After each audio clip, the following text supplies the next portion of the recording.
With the Miami Heat suffering a loss to the Dallas Mavericks on Wednesday night, 119-108, there was one component that is a huge head-scratcher for fans that involves star Tyler Herro. While the Heat have been one of the league's highest-scoring teams, that wasn't shown against the Mavericks, as Herro's usage was an interesting storyline coming out of the game. In the first half, it would look like Herro was on the way to having an explosive night, scoring 20 points, making 8 of his 12 shots from the field, 2 of 3 from deep. However, Herro would be scoreless in the second half, missing all 5 of his shot attempts, as with Miami missing Norman Powell due to an ankle injury. It could have been easy to think the guard would get an extra opportunity. Still, it has been a continuous process for Herro, who's still looking to get 100% back after returning from surgery in the offseason, having now played in 5 games this season. As he mentioned, Herro is still building chemistry with the team. "We got a deep team," Herro said, according to the Miami Herald. "I'm playing with a bunch of great guys, great players on his team. It has been great for me, and just getting back into the swing of things. And just looking forward to continuing to build the chemistry." Herro's usage rate dipped in the second from 27.7% to 14.3%, mentioning how his drop-off was just him not touching the ball, and not anything that Dallas did on Wednesday. "I didn't really have the ball in the second half," Herro said about the second half. "It just didn't find me. It's all good." Heat's Bam Adebayo, Eric Spoelstra on getting Tyler Herro going. As displayed in the Heat's destruction of the Clippers last Monday, the team has transformed its offense into a free-flowing, fast-paced offense that has been paying dividends, leading the NBA in pace with 105.82 possessions per 48 minutes. However, getting a player like Herro back and playing to his strengths, along with Norman Powell and others in the new offense, will take time. "We'll just figure it out," Miami captain Bam Adebayo said.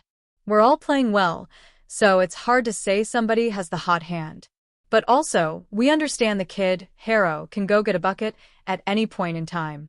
So just understanding that, that's really the coach's job. For us, it's more sharing the game and figuring out how we can all get this ball game and a win." Herro has been open to it, saying "we'll see" when asked if outings like this are part of that development, saying that while he feels good, it's still a long process to get back to what he was before the surgery. Head coach Eric Spoelstra said after the game that he could have done a better job in the second half getting Herro going. The Heat are 14-8, looking to bounce back on Friday against the Orlando Magic. The Miami Heat are once again being linked to a major swing, and this time the target is one of the most polarizing stars in basketball. As the Los Angeles Clippers stagger through a 6-16 start, league insider Brett Siegel of Clutch Points reports that Miami could emerge as a realistic suitor for Kawhi Leonard if the franchise decides to break apart its core.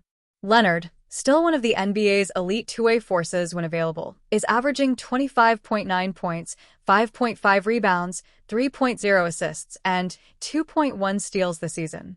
Yet his recurring injuries, off-court noise, and the Clippers' downward spiral have raised new questions about his long-term fit.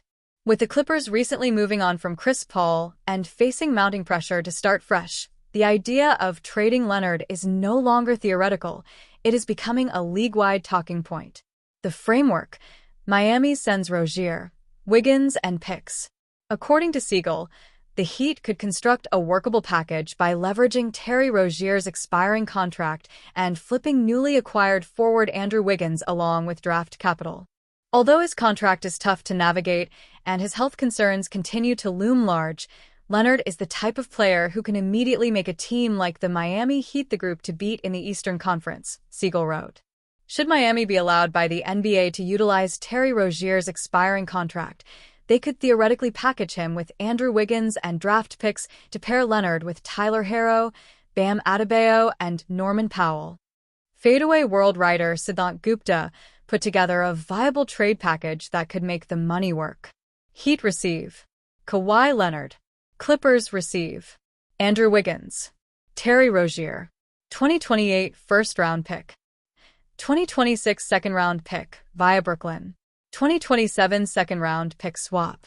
For the Clippers, this type of deal signals a clear shift into a rebuild. Rozier, who is unlikely to play this season following his arrest tied to the NBA's betting investigation, would serve primarily as salary relief. His $26.6 million expiring deal opens clean cap space for the summer. Wiggins, meanwhile, offers rotation value. He's averaging 17.2 points, 5.1 rebounds, and shooting 36.7% from three for a Heat team that sits third in the East. His availability, versatility, and championship pedigree give LA a stabilizing piece for the short term while also bolstering the wing depth around whatever new core emerges. Why the Heat would roll the dice. Miami has thrived without a traditional third star, leaning on defense, pace, and internal development to push its 14-8 start. Kel'el Ware and Bam Adebayo have anchored one of the league's most disciplined defensive units, while Tyler Herro continues to operate as Miami's offensive hub. But star power still wins in May and June. Adding Leonard, even with the inherent risk, elevates Miami's ceiling to championship territory. He becomes an instant matchup nightmare in the East, and his defensive instincts fit perfectly within the Heat's culture of discipline and toughness. Miami has also shown a willingness to gamble on star talent when the math makes sense, and Leonard represents a potential market inefficiency if his value is sliding due to availability concerns. Why the Clippers might consider it now. This season's downward spiral has already forced the Clippers into difficult decisions.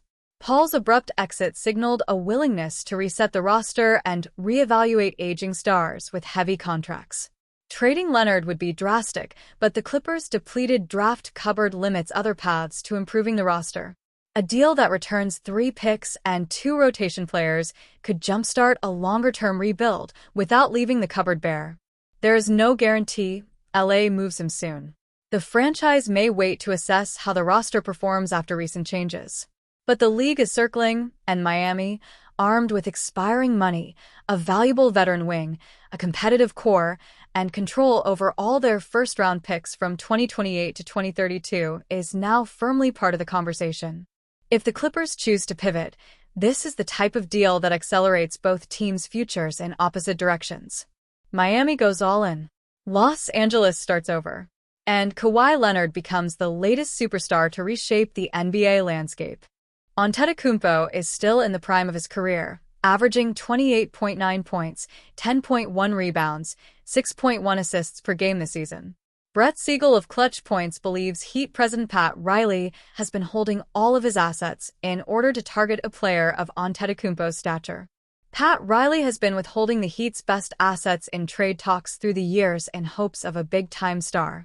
Is this finally the time for Heat to add their next superstar with a package of Herro, where Jamie and picks?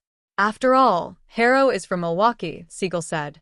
Whether or not the Heat will pursue Antetokounmpo remains to be seen, but the path to a trade does exist, and the Heat will certainly monitor the situation as they try to compete for a title in 2025 to 26.